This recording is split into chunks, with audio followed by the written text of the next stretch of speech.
सोमनाथ ज्योतिर्लिंग। सोमनाथ मंदिर गुजरात के पश्चिमी तट पर प्रभास पाटन में सौराष्ट्र में वेरावल बंदरगाह के पास स्थित है।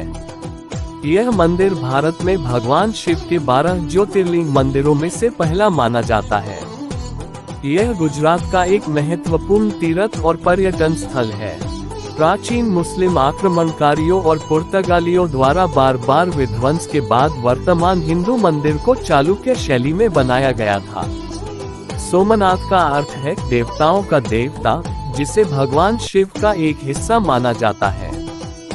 गुजरात में सोमनाथ मंदिर भगवान शिव को समर्पित है। मंदिर सोमनाथ सागर से अंटार्कटिका तक एक सीधी रेखा में बिना भूमि वाली भूमि पर स्थित है।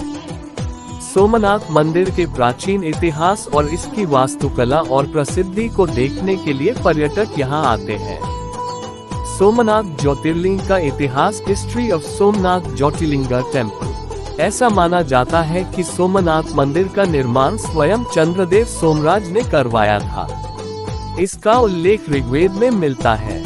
इतिहासकारों का मानना कि गुजरात के वेरावल बंदरगाह पर स्थित सोमनाथ मंदिर की महिमा और प्रसिद्धि दूर दूर तक फैली हुई थी। इसका उल्लेख एक अरब यात्री अल बिरूनी ने अपने यात्रा वृतांत में किया था, जिसके कारण महमूद गजनवी ने 1024 में अपने 5000 सैनिकों के साथ सोमनाथ मंदिर पर हमला किया, उसकी संपत्ति को लूट लिया और मंदिर को पूरी तरह से नष्ट कर दिया। उस समय लगभग 50,000 लोग सोमनाथ मंदिर के अंदर पूजा कर रहे थे। गजनवी ने सभी लोगों को मार डाला और लूटी गई संपत्ति के साथ भाग गया। बाद में इसे गुजरात के राजा भीम और मालवा के राजा भोज ने फिर से बनवाया। जब दिल्ली सल्तनत ने 1297 में गुजरात पर विजय प्राप्त की, तो सोमनाथ मंदिर को 5वीं बार तोड़ा गया। 1702 में मुगल बादशाह औरंगजेब ने आदेश दिया कि अगर हिंदू सोमनाथ मंदिर में दोबारा पूजा करते हैं तो उसे पूरी तरह से ध्वस्त कर दिया जाएगा। उन्होंने अंततः 1706 में सोमनाथ मंदिर को फिर से ध्वस्त कर दिया। सोमनाथ मंदिर भारत के गृह मंत्री सरदार वल्लभ भाई पटेल द्वारा बनाया गया था और 1 दिसंबर 1995 को भारत के राष्ट्रपति शंकर दयाल शर्मा द्वारा राष्ट्र को समर्पित किया गया था। सोमनाथ ज्योतिर्लिंग मंदिर की कहानी। Somnath Jyotirlinga temple story. सोमनाथ मंदिर से जुड़ी कहानी बेहद प्राचीन और अनोखी है। किंवदंती के अनुसार सोम या चंद्र ने राजा दक्ष की 27 बेटियों से विवाह किया था, लेकिन वह सबसे ज्यादा सिर्फ एक ही पत्नी से प्यार करता था। अपनी अन्य बेटियों के साथ हो रहे इस अन्याय को देखकर राजा दक्ष ने उन्हें श्राप दिया कि आज से आपका तेज और तेज धीरे धीरे फीका पड़ जाएगा। इसके बाद हर दूसरे दिन चंद्रमा की चमक कम होने लगी।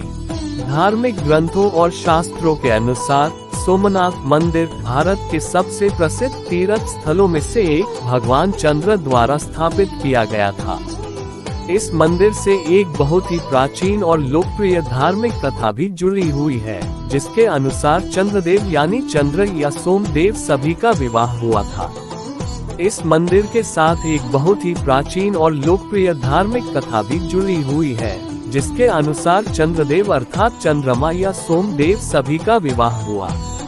चंद्रदेव की सभी पत्नियों में रोहिणी सबसे सुंदर थी, इसलिए चंद्र उसे सबसे ज्यादा प्यार करते थे। वहीं जब राजा दक्ष प्रजापति ने अपनी ही बेटियों में भेदभाव देखा तो उन्होंने सबसे पहले चंद्रदेव को समझाने की कोशिश की, लेकिन इसका चंद्रमा पर कोई प्रभाव नहीं पड़ा।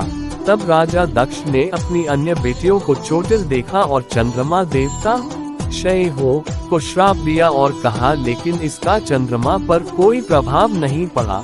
तब राजा दक्ष ने अपनी अन्य बेटियों को चोट पहुंचाई और उन्होंने चंद्रदेव को श्राप दिया कि क्षय हो और कहा कि उसकी चमक और तेज धीरे धीरे फीकी पड़ जाएगी।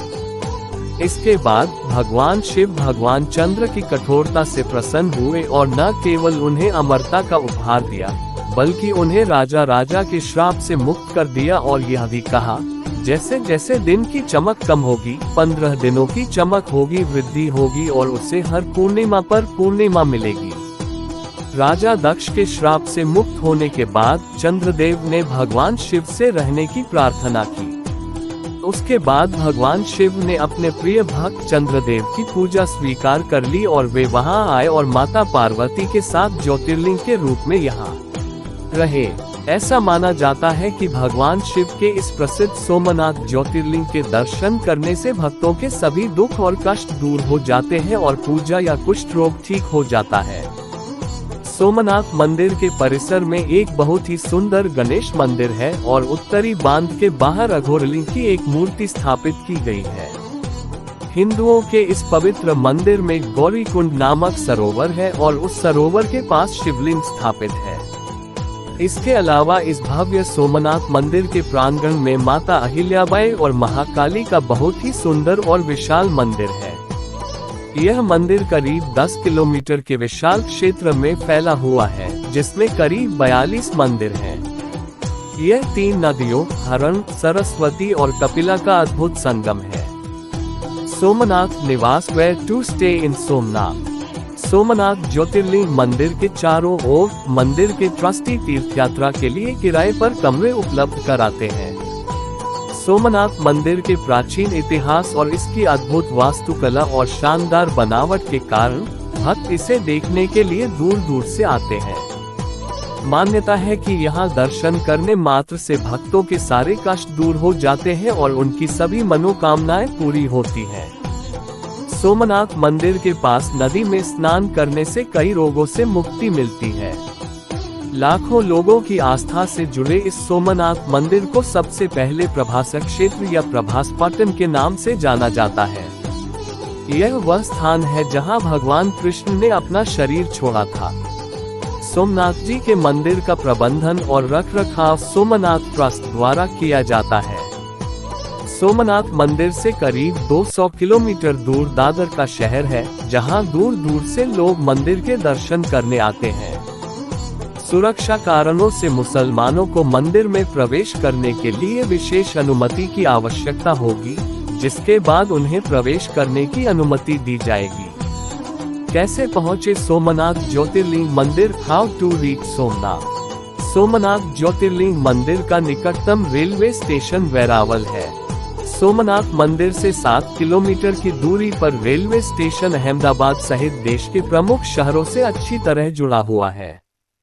सोमनाथ मंदिर अहमदाबाद से 400 किलोमीटर और भावनगर से 266 किलोमीटर दूर है दूरी पर है। इस पवित्र स्थान तक पहुंचने के लिए गुजरात से उत्कृष्ट बस सेवाएं उपलब्ध हैं। इसके अलावा सोमनाथ मंदिर में दर्शन के लिए आने वाले तीर्थयात्रियों के ठहरने और खाने की भी अच्छी व्यवस्था है। यह स्टेशन मुंबई, अहमदाबाद और गुजरात के अन्य महत्वपूर्ण शहरों से रेल द्वारा अच्छी तरह से जुड़ा हुआ है। यहाँ रोजाना 14 जोड़ी ट्रेनें चलती हैं। इसके अलावा वेरावल स्टेशन तक यात्री ट्रेनों से भी पहुंचा जा सकता है। वहां से आप ऑटो या टैक्सी से सोमनाथ मंदिर जा सकते हैं। सोमनाथ का निकटतम हवाई अड्डा दीव हवाई अड्डा है, जो सोमनाथ से 63 किलोमीटर की दूरी पर है। दीव से सोमनाथ तक नियमित बस, लग्जरी बस या यात्री बस से पहुंचा जा सकता है। पोरबंदर हवाई अड्डा सोमनाथ से 120 किलोमीटर और राजकोट हवाई अड्डा 160 किलोमीटर दूर है। इन हवाई अड्डों के लिए विभिन्न शहरों से उड़ानें संभव हैं। सोमनाथ पहुंचने का सबसे अच्छा तरीका बस है, क्योंकि यहाँ कई विकल्प उपलब्ध हैं। सोमनाथ कई छोटे शहरों से घिरा हुआ है, जो गैर एसी और लग्जरी एसी बस सेवाओं दोनों से अच्छी तरह से जुड़े हुए हैं। राजकोट, पोरबंदर और अहमदाबाद जैसे आसपास के अन्य स्थानों से भी बस द्वारा सोमनाथ पहुंचा जा सकता है। इसके अलावा निजी बस सेवा भी उपलब्ध है।